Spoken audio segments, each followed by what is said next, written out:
নারে রিসালাত, নারে গাউসিয়া, আহলে সুন্নাত ওয়াল জামাত, আহলে সুন্নাত ওয়াল জামাত। হাত নামান বাবার আমার।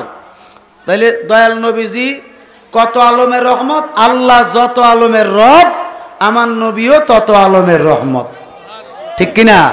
এখন আমি আপনাদেরকে জিজ্ঞাসা করি, আমার আলোচনাটা বুঝে থাকলে আপনারা বলুন, সব আলমের মধ্যে এই দুনিয়াটা আসেনি? কথা কন না রে, আসেনি? এই আলমের রহমতকে নবীজি। জমিনের, এই জমিনের নিচে আরো জমিন আছে না? আরো 7টা জমিন আছে। কয়টা? আরে 6টা জমিন আছে। কয়টা? অর্থাৎ 7 জমিন 7 আসমান, এটা হলো একটা পরিচয়। কিন্তু এছাড়া আরো কত জগৎ আছে, কত দুনিয়া আছে, এটা আল্লাহ আল্লাহ রসুল ভালো জানে, ঠিক কিনা? এই জমিনের নিচে আরো যতগুলো জমিন আছে, যতগুলো আলম আছে, এতগুলো আলমের সৃষ্টি আছে না নাই? জোরে বলেন আছে না নাই? রহমতকে জোরে কোন? নবীজি। এই যে প্রথম আসমান দেখা যায়, ঠিক কিনা? এই প্রথম আসমানের উপরে আরো আসমান আসেনি? আরো 6টা আসমান আছে। এরপরে আরো অগণিত আলম আসেনি? যতগুলো আলম আছে বা জগৎ আছে, প্রত্যেক আলমের সৃষ্টি আসেনি? ওই সমস্ত সৃষ্টির রহমতকে নবীজি, ঠিক কিনা? এখন এটার দলিল কি? এতগুলো আলমের যে নবী রহমত, এটার দলিলটা কি? দলিল হচ্ছে হযরতে ইবনে আব্বাস রাদিয়াল্লাহু তাআলা আনহুমা। বলেন না সুবহানাল্লাহ। কারণ তিনি লিখিত তাফসীর, ওই তাফসীরের নাম হলো তাফসীরে ইবনে আব্বাস রাদিয়াল্লাহু তাআলা আনহুমা। তাফসীর জগতের প্রথম তাফসীর। তিনি হলেন রাইসুল মুফাসসিরিন, যার উপরে আর কোনো মুফাসসির নাই। তিনি আমার নবীজিকে দাঁড়ায় একটা কথা জিজ্ঞেস করছে, ডাক দিয়ে বলছে, নবী গো, ওগো মায়ার নবী, ইয়া রাসূলুল্লাহ, আপনি যে এত সুন্দর করে বললেন সমস্ত আলমের রহমত স্বরূপ আপনি প্রেরিত হইয়াছেন, আমি আপনার কাছে জানতে চাই, যেই জগতের ভিতরে আপনিও আছেন, আমরা সাহাবীরাও আছি, অগণিত মানুষও আছে, ইয়া রাসূলুল্লাহ, এই অগণিত মানুষের মধ্যে এতগুলো যে মানুষ আছে, এই দুনিয়াটা আছে, এই দুনিয়াটার রহমতকে নবীজি বলছেন, ইয়া ইবনে আব্বাস, হে ইবনে আব্বাস, এই বর্তমান জগতের রহমত হচ্ছে তোমার নবী। এরপরে বলছে, ইয়া রাসূলুল্লাহ, এই যে একটা জমিন দেখা যায়, এই যে জমিনটা দেখা যায়, এই জমিন থেকে আর উপরের দিকে যে আসমানটা দেখা যায়, এই আসমানের উপরে আরো অগণিত আসমান আছে। হুজুর, অগণিত আসমান, অগণিত আলো, ওই সমস্ত আলমে যতগুলো সৃষ্টি আছে, ওই সৃষ্টির রহমতকে নবীজি বলছেন তোমার নবী। একটু জোরে কেন সুবহানাল্লাহ। বলতেছি, ইয়া রাসূলুল্লাহ, এই জমিনটার নিচে যে আরো কত জমিন আছে, বলতেছে আরো 6টা জমিন আছে, আরো অনেক দুনিয়া আছে। ডাক দিয়ে বলি, ইয়া রাসূলুল্লাহ, এই জমিনগুলো যে সৃষ্টি আছে, ওই সৃষ্টিগুলোর রহমতকে আমার নবী বলেন, হে ইবনে আব্বাস, তোমার নবী। এই জন্য আমি অনেক সময় বলে থাকি, মদিনা মদিনা আশিক মুমিনের ঠিকানা, বলো না মদিনা আশিক। বাবাজি, নবীজির শানে নাত পড়লে কি কোনো সমস্যা আছে? তাহলে মহাব্বতে পড়তে পারবেন না? তাহলে মহাব্বতে বলেন, মদিনা মদিনা আশিক মুমিনের ঠিকানা, বলো না মদিনা।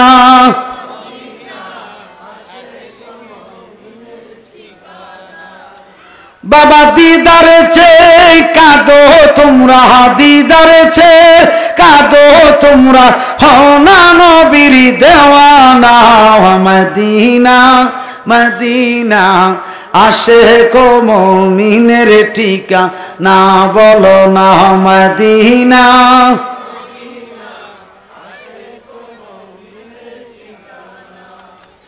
নবীর শ্রেষ্ঠ সাহাবী হযরত আবু বকর সিদ্দিক, নবীর শ্রেষ্ঠ সাহাবী হযরত আবু বকর সিদ্দিক, ভালোবেসে শুইল পাশে, ভালোবেসে শুইল পাশে, যাইয়া দেখো মদিনা মদিনা মদিনা আশিক ও মুমিনের বলো না মদিনা মদিনা আশিক ও মুমিনের। বাবাজিরা আমার, তাহলে নবী রহমত স্বরূপ দুনিয়াতে আসছে, ঠিক নেই? দুনিয়াতে নবীজি আগমন করছেন, আগমন করার সঙ্গে সঙ্গে আমাদের দেশের যে নিয়ম নীতি আছে, ওই নিয়ম নীতি কিন্তু নবীজির জমানায় ছিল না। ওই নিয়ম নীতিটা নবীজির জমানায় ছিল না। যে নিয়ম নীতিটা হচ্ছে নবীজির জমানায় যে নিয়মটা ছিল, শিশু বাচ্চা যেদিন জন্মগ্রহণ করত, এই জন্মগ্রহণ করার পরে এর পরের দিন থেকে দাত্রীমা অর্থাৎ দুধমা তালাশ করত, দুধমার হাতে সন্তানকে দিয়ে দিত। আর ওই দেশের একটা নিয়ম ছিল যে এই সমস্ত মহিলারা গরিব মানুষ, এই সমস্ত গরিব মহিলারা দুধ মা হিসাবে তারা সন্তান কিনে নিয়ে যাইত, অর্থাৎ সন্তানকে টাকার বিনিময়ে নিয়ে যাইত। কোনো না কোনো ধনী ঘরের হোক আর গরিব ঘরের হোক, সন্তান তারা নিয়ে যাইত, নিয়ে গিয়ে তাদেরকে দুধ পান করাইতো। নিজের বুকের দুধ থাকলে বুকের দুধ খাওয়াইতো, নতবা উটের দুধ, ছাগলের দুধ, বকরির দুধ অথবা দুম্বার দুধ, এমনিভাবে তারা দুধ দোহন করে বাচ্চারে খাওয়ায়াম আস্তে আস্তে করে সুঠাম দেহের অধিকারী করত। অর্থাৎ আপনাদের গ্রামের ভাষায় বলেন আর বাংলা ভাষায় বলেন দুধ মা, ঠিক নেই? কি মা? দুধ মা। অর্থাৎ জন্মগ্রহণ করছে এক মায়ের ঘর থেকে, এক মায়ের পেট থেকে, আর দুধ পান করত আরেক মায়ের, এই জন্য দুধ মা বলা হয়। সুবহানাল্লাহ বলেন। হুজুর সাল্লাল্লাহু আলাইহি সাল্লামের আম্মা জান হযরত আমিনা রাদিয়াল্লাহু তাআলা আনহা, তিনি যখন নবীজিকে গর্ভে ধারণ করেছিলেন, অর্থাৎ নবীজি 6 মাস যখন মায়ের পেটে ছিলেন, তখন তিনার আব্বাজান খাজা আব্দুল্লাহ রাদিয়াল্লাহু তাআলা আনহু ইন্তেকাল করেছিলেন। অর্থাৎ তিনির মা অসহায় অবস্থা হয়েছেন, গরিব মানুষ হয়ে গেছে, অর্থাৎ অর্থ নাই, টাকা পয়সা নাই, কিচ্ছু নাই, এমন একটা পরিবেশের মধ্যে পড়ে গিয়েছিলেন। আমার বাবারা, বন্ধুরা রে, ও আমার পর্দানি সিনেমা বোনেরা গো, মোহাব্বত নিয়ে বৈশা যান।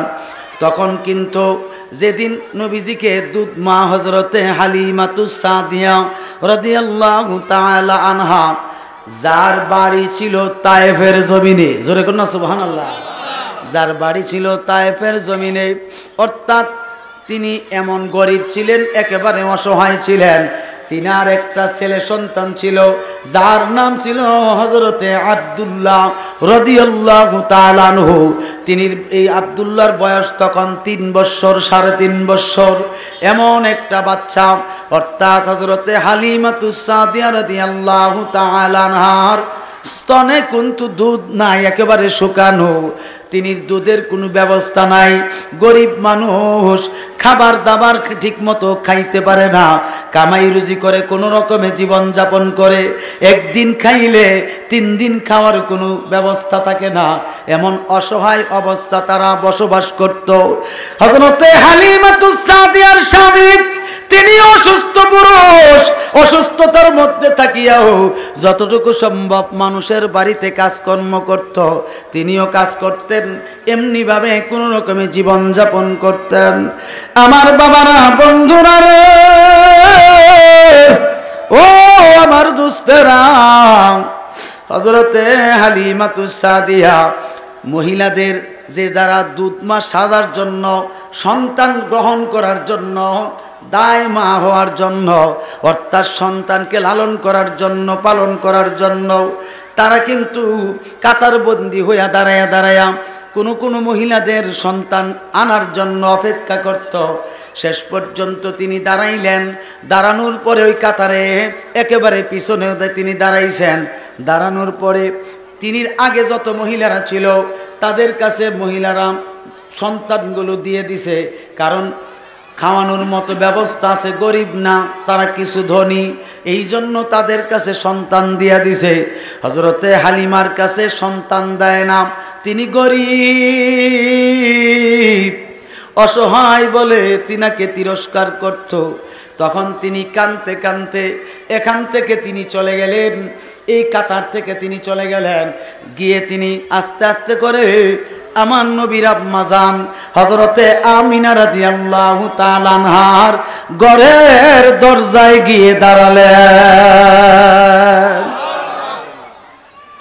যেই মাত্র দাঁড়াইছেন হযরতে হালিমাতুস সাদিয়া দাঁড়ায়া হযরতে আমিনা রাদিয়াল্লাহু তাআলা আনহার দিকে তাকায়া খালি কান্দে।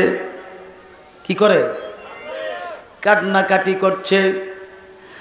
এবার হযরতে আমিনা রাদিয়াল্লাহু তাআলা আনহা ডাক দিয়ে বলে, বোন হালিমা গো, ও বোন হালিমা, কি ব্যাপার, তুমি কান্না করছো কেন? ডাক দিয়ে বলে, বোন আমিনা, আমি গরিব বলে আমার কাছে কোনো ধনী মানুষের সন্তান দেয় না, কারণ আমি খাওয়াইতে পারবো না মনে করে, আমার অভাব